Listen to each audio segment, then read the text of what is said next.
Welcome to the Grab the Map podcast, where we don't just look at it, we grab the map.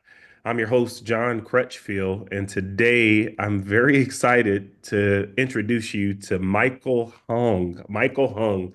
And Michael is one of the most interesting people to introduce right off the bat because he told me something I've never heard before. So now y'all get to hear it too. Michael, are you there?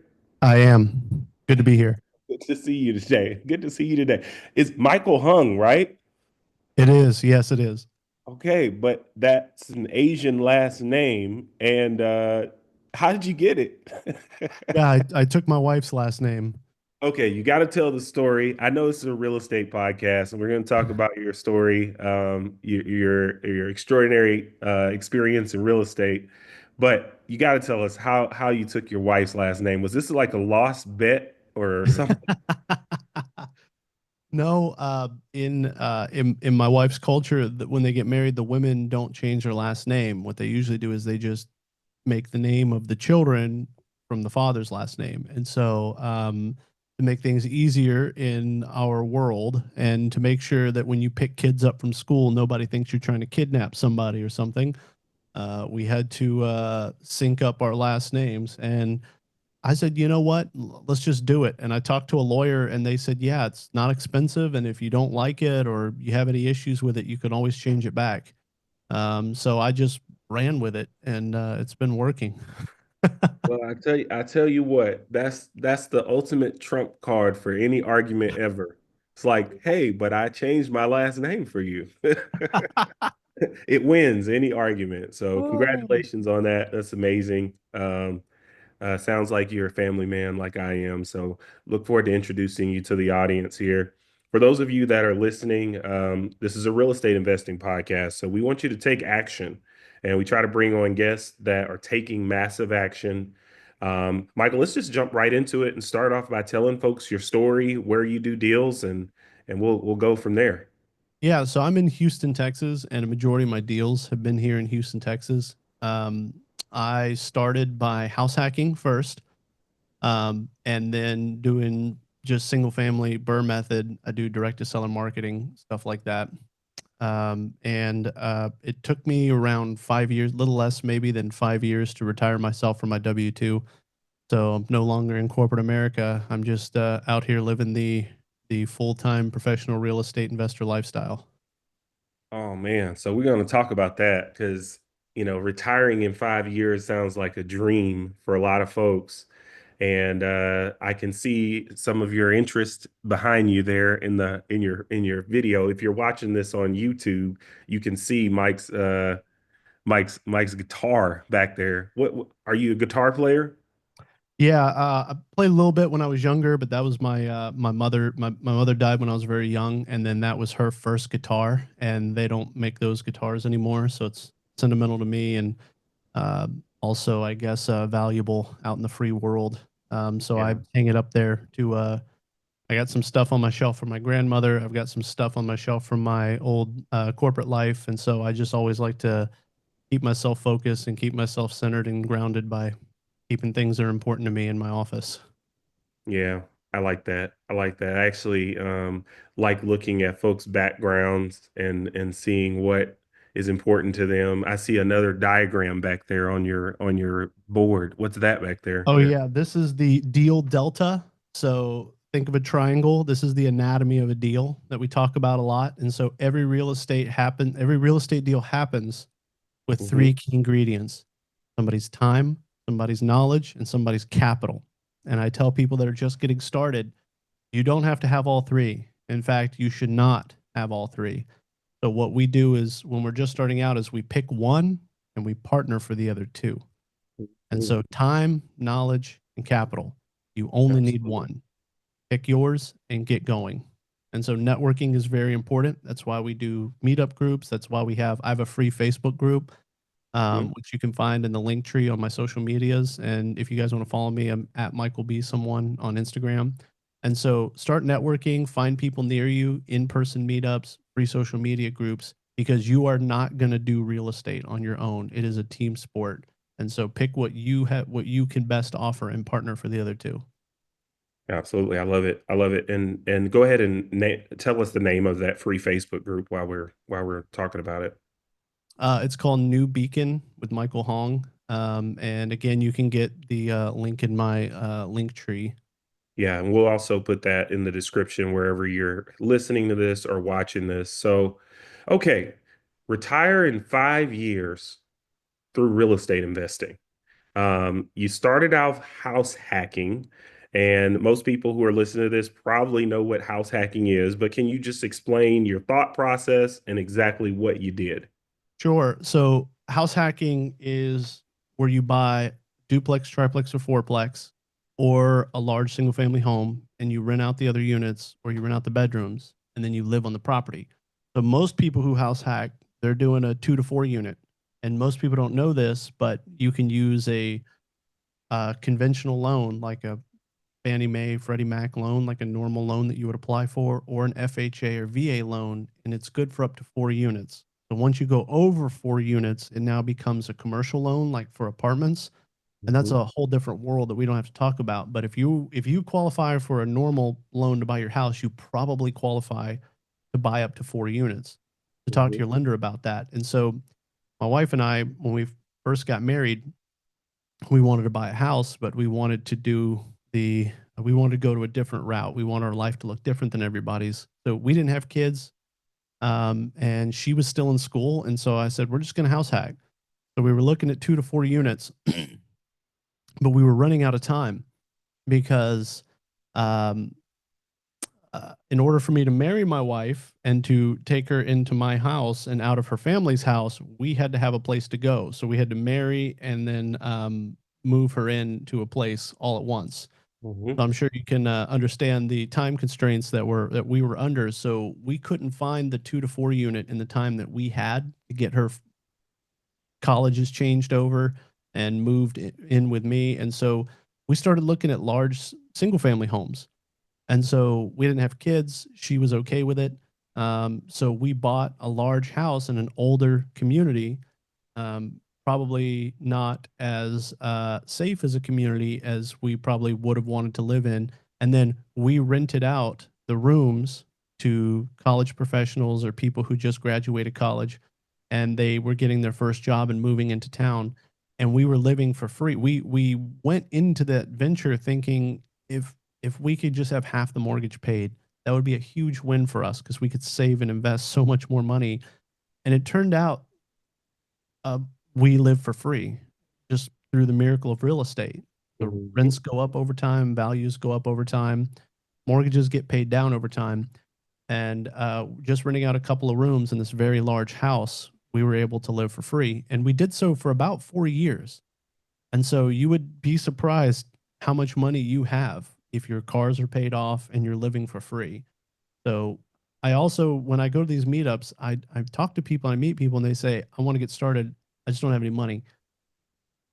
I want to tell people, you've got money. You've got all the money in the world you could ever want. Go to a meetup. Everyone there has money. They're just not going to wave the flag and say, hey, I've got a pocket full of money, right? All you need is a deal that makes sense and for you to know a little bit about what you're doing. And so we have private lenders, hard money lenders at every meetup you go to. These people are there, but also you've probably got more money hiding around than you realize. You might have a 401k or an IRA, which can be invested in real estate, and you might have a salary. And where if you're, I would just ask people if your car was paid off and you had no cost of living, how much money do you really have every month? You have a lot of money. So when I talk yeah, to people that are new and just starting the game, and they want to say, I don't have money to get started. Brother, money is not the issue. It's the yeah. deals that are the issue, right? The opportunities And are the so, issue. right. Yeah, and opportunities are out there. Opportunities are out there. Capital's out there. We want to have that abundant mindset for sure, and it sounds like you've got that. I'm starting to get a sense of why you took that hung last name. Hung last name. I'm starting to get a sense of that. So basically, you move into a property, and then you have other people paying to live there, and you don't have a bill because they're paying. It's a That's little right. uncomfortable, huh? Like to have other people staying in your house with your new wife. That was a concern we had going into this. But we never even knew if they were there half the time. You'd have to look out the window to see if there's cars in the driveway because Yeah. we shop for houses with this in mind. So we got a large house, and you wouldn't believe how affordable houses can be if you look in older communities. So it's like we could live in this part of town and have like a 3 bedroom, 2 bathroom house, or we could live in this other part of town and have a 5 bedroom, 3 bathroom house for less. Yeah. But you have to be very selective when you are house hacking and living with people, whether it's a duplex because they still live next to you, or rather they live with you in the home. So we do background check, criminal background check, credit check. We have like a house rules thing that we send them before they apply. We do like a video interview, like through Skype or FaceTime or whatever you got. Do a video interview. Make sure they've actually read what you've sent them on the house rules. Ask them about their lifestyle and what they do. And guys, there are fair housing laws that you have to keep in mind and you can't discriminate. So talk to your like real estate broker or an agent in your area about what fair housing applies to you. But what I was told by a broker in my area is that when you live on the property and it's less than 40 units, fair housing laws do not apply. What does that mean? That doesn't mean you can be a jerk, but that means that you're looking for people that align with your lifestyle, right? And so we found people that work all day, sleep all night. We fully furnished the bedrooms, and we found that everyone, they don't care about TVs, they don't care about anything, but they do want a desk in every room. So we Mm. furnished the bedrooms, we put a desk in there. Nobody wanted cable, so we got the fastest Wi-Fi that anyone could offer. And again, we just never even knew if any. We bought a second fridge for everybody. We designated all the space for people, and they never even used it. And so this was so much better than what we thought it was going to be going into it because we bought a house thinking if the house hacking doesn't work, we can afford to live here on our own. But let's give the house hacking a try. So we started with one roommate, then two, then three, and we're like, this is amazing. This And works. yeah, Yeah. it works. All right. So first deal, house hack. Obviously takes a while to go from your first deal to like retired in 5 years. That's right. So what's the next part of the story? How did you start adding on or scaling? So what house hacking allowed us to do is supercharge our path to retirement. So today, I don't have a full time job. My wife is still working. So our next goal is to get her out of the game as well and into real estate and out of the rat race. And so we found that you can buy a lot more properties than you think, much faster than you think, when you don't have bills hanging over your head. And so we plowed all of our money into first. See, it took me 5 years because I was thinking too small. We plowed all our money into savings and the S&P 500 and thought we'll just figure it out. We had a scarcity mindset at first. We thought we've Mhm. never had this much money before in our life. Can't believe this is happening. Don't touch it. Don't mess with it. Just leave it go. And a few years go by and I start buying single family houses off market and we realize like I I I put a property under contract and I didn't even know if I could close on it. I just knew what a deal was, right? So I just want to tell anyone who's new and out there listening, just learn what a deal is. Put it under contract and you will find the money or you will find the end buyer and you can wholesale it to them. So I went into a deal thinking I'm just going to wholesale it, make some money and move on. But then when I actually put it under contract and someone who was mentoring me said, talk to a lender first.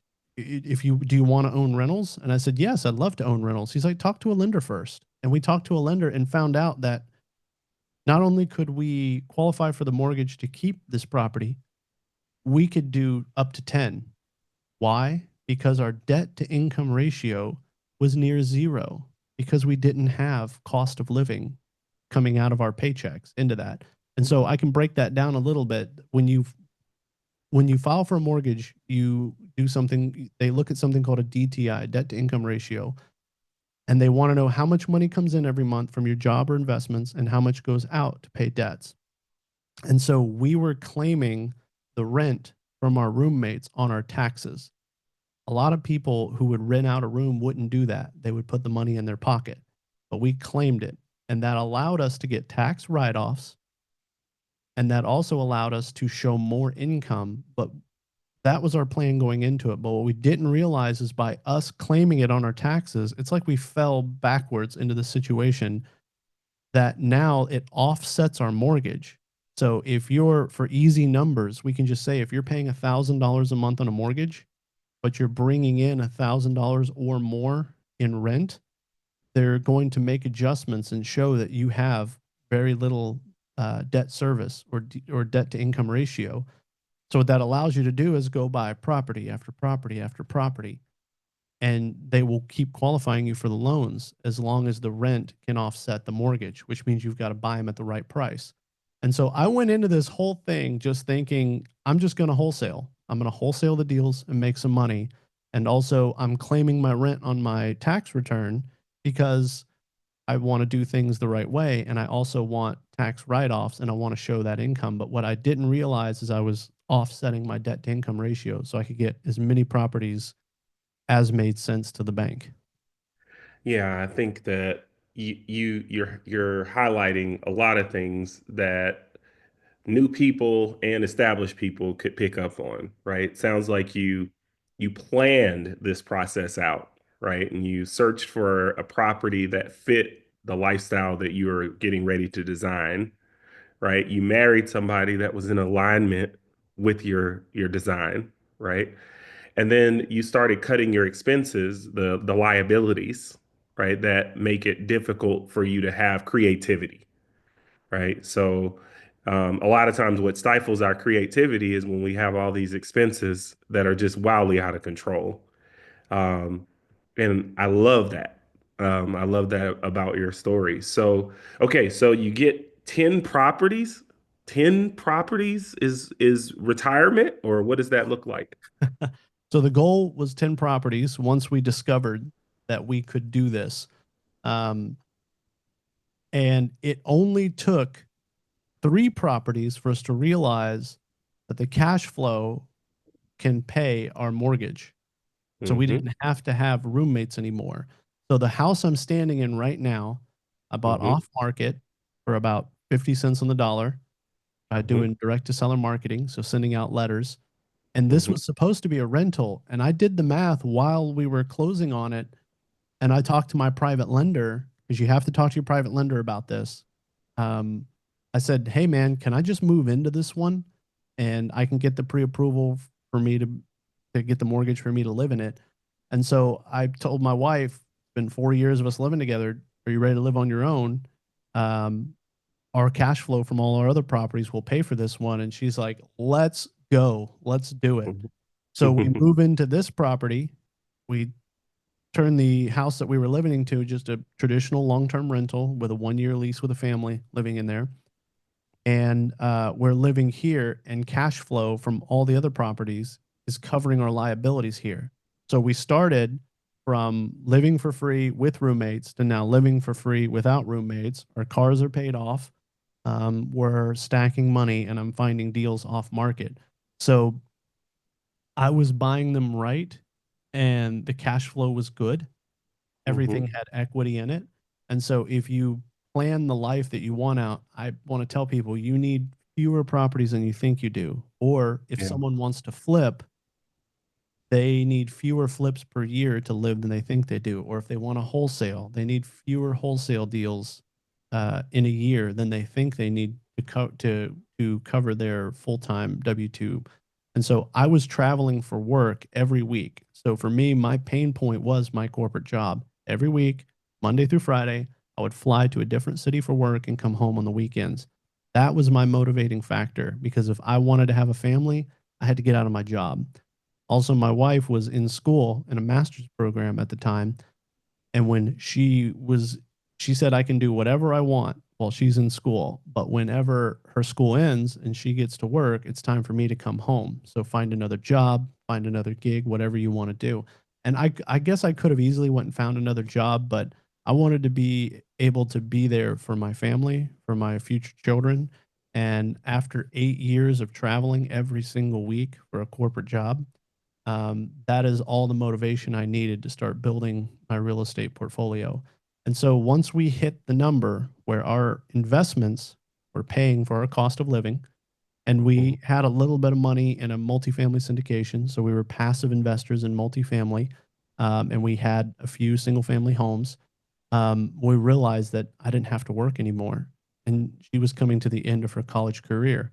So, what I learned from this was that I probably could have got there much faster. But for the first few years, we were scared. We were stacking up money. We were in a house hack, and we just didn't know what our next step was. But once I bought that first home, uh, going direct to seller and buying it off market, we realized, wow, we should have done this 3 years earlier. We could keep the property, we could wholesale the property, we could flip the property. It doesn't matter. We just have to get out there and find deals.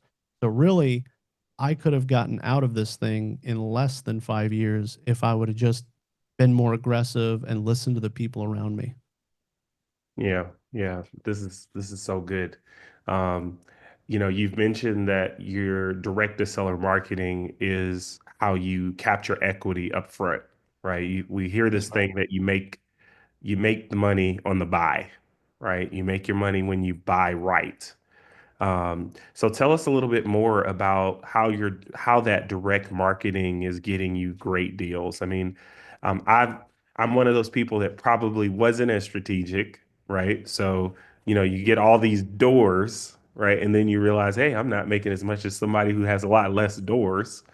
Um, but I do understand direct to seller marketing and buying right? So how has that worked for you and what's your go-to strategy these days to find that equity?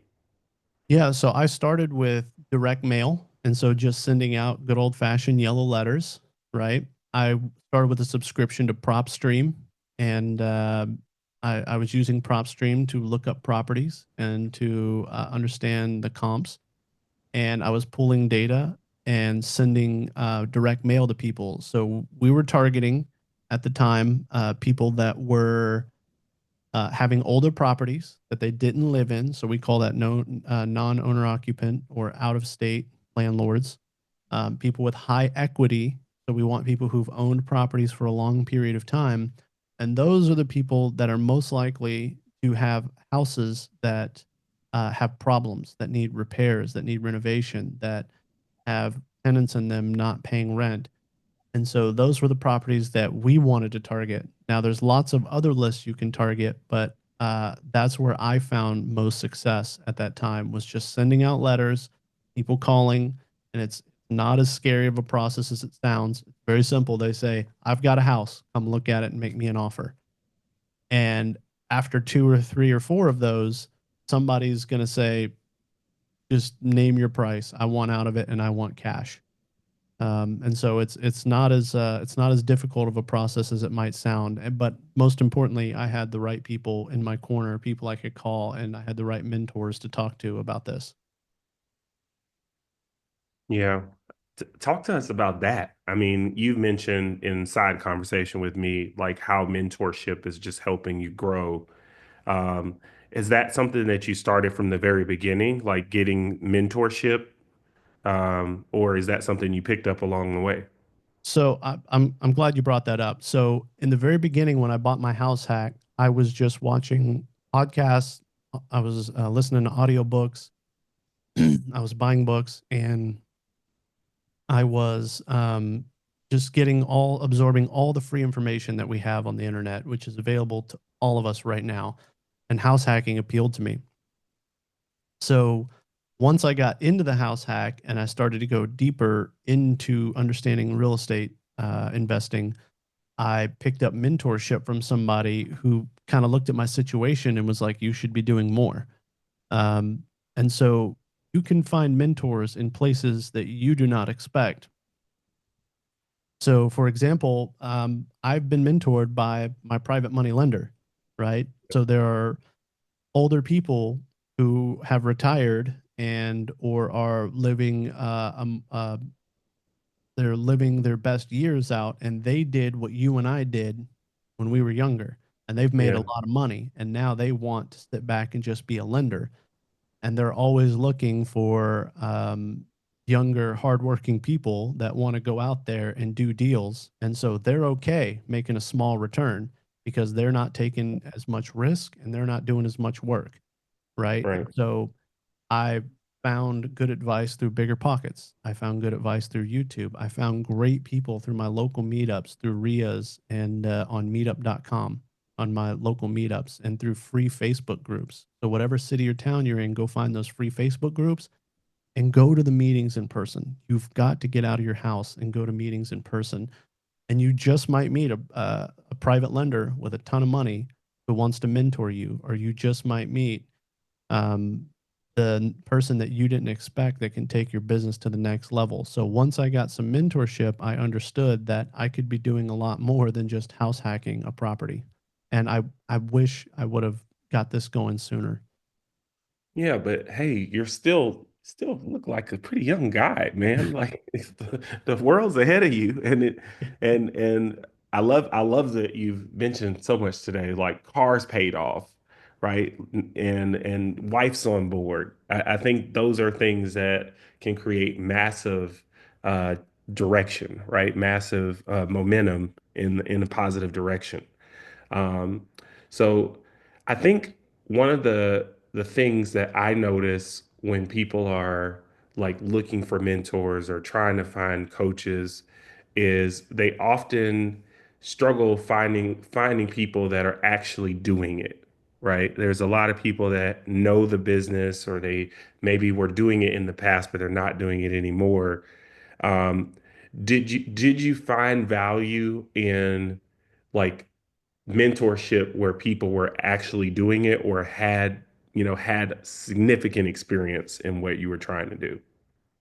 Yeah, so the best advice I got were in meetups where everyone was actively doing deals.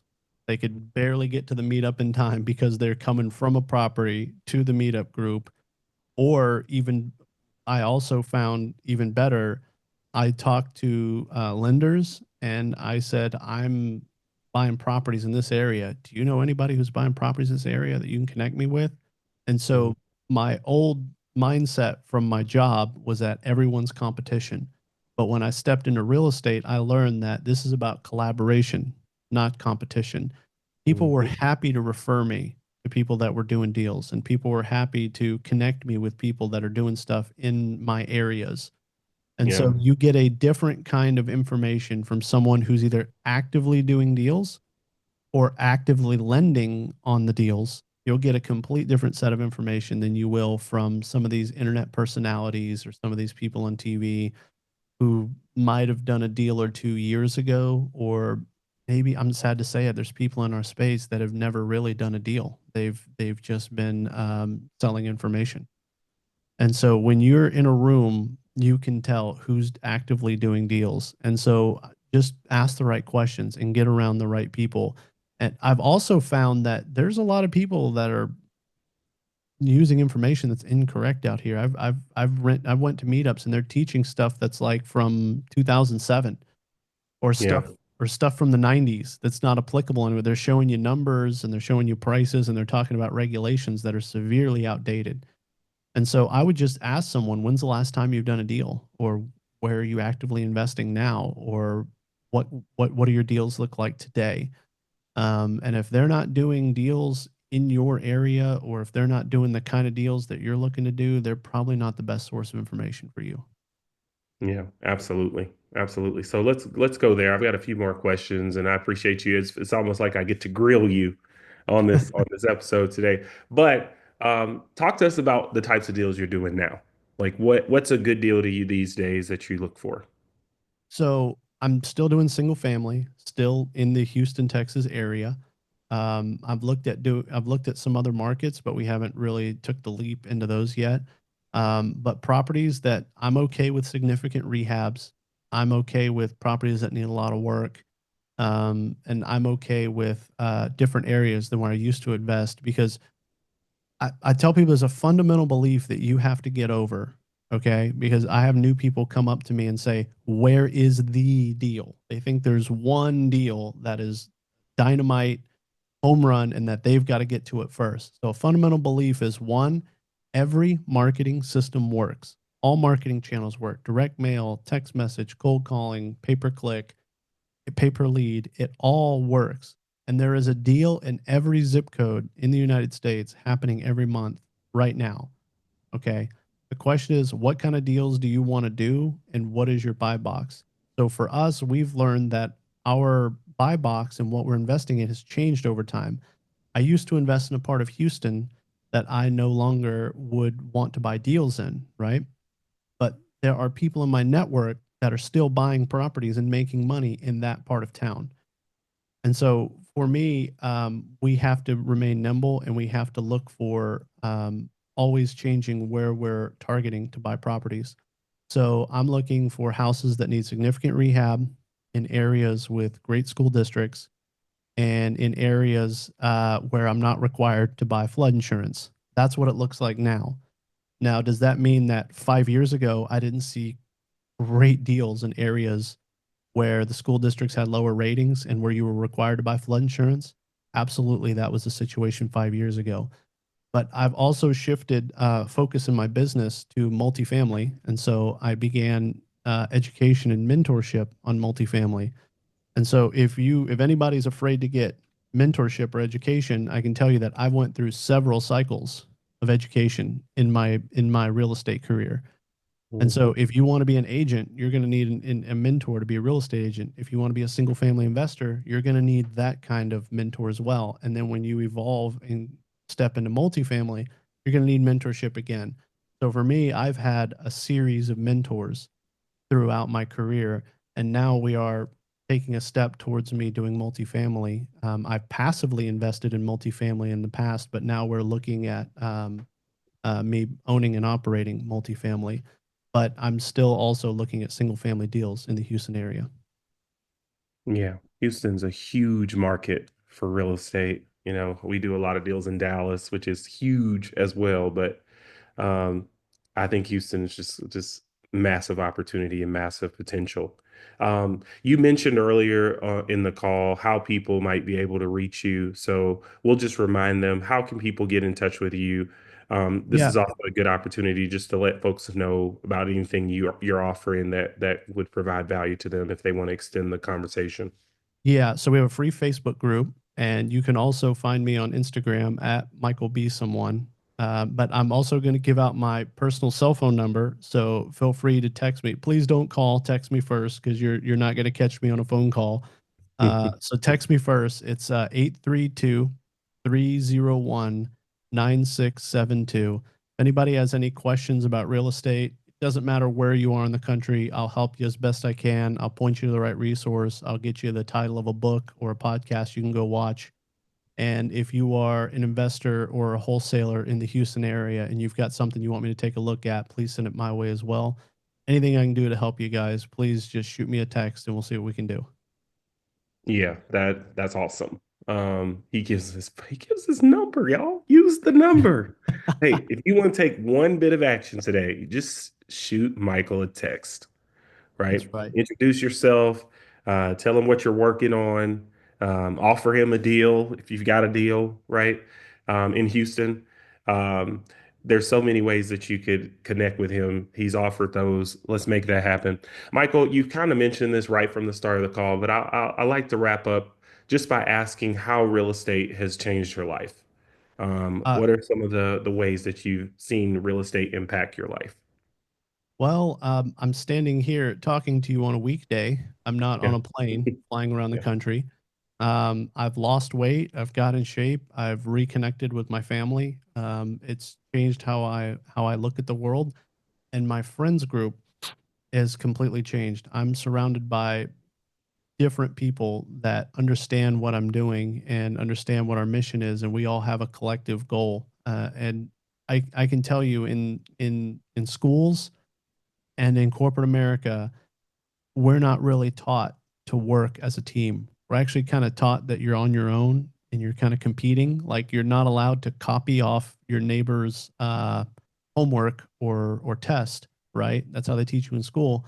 In real estate, we copy each other's homework. That's what we do. We work together, and Yeah. And in corporate America, you can't do that either. So it's totally changed how I live and how I think about my life and my friends group. So there are financial benefits that I've seen and time benefits, but there's also a lot of social benefits that come on with that as well. Absolutely. Absolutely. Totally agree. It's changed my life. I'm glad I get to meet people like Michael Hoang. Thank you so much today for taking the time to just meet everybody that's listening to this. And man, if I could get you back on here in a year or two, I would imagine that we're going to be hearing all kinds of great things. Do it. And the Be Someone podcast, right? That's right. Yeah. Yeah. So I've got the Be Someone podcast on Apple and Spotify. And I'm at Michael B someone on pretty much every social media outlet. And I would love to come back in a year or two because I'm following your weight loss journey. And I so I'm know, right? excited to see. Yes, I am. I'm following your weight loss journey. So I'm excited to see the progress you can make because you're already getting somewhere on that. But I can't wait to Ooh. see where you're at in a year. Put Hey, some look, pressure on you. we could start a whole conversation about the accountability that comes from posting your journey every day. But yeah, it's work in progress. Work in progress. You see me if you're watching on YouTube, I tell y'all go to the YouTube channel, click subscribe, grab the map podcast on YouTube. But if you're watching the YouTube channel, you see me sipping some coffee, and this is one of my crutches to keep from eating food. I've been trying not to eat till after 11 o'clock, so I that's do one. the same thing. I do the Yeah. same. I'm down 30 pounds, man. I can't wait till to see your progress. Hey, thanks, man. That gives us something in common as well to keep checking in on each other with. Hey, this has been the Grab the Map podcast. Thank you all for listening. Don't forget to we answer every single email that you send to grabthemap@gmail.com. So if you want to reach out to me there. You can also find us on Facebook. So look us up. Don't just look at it. Grab the map.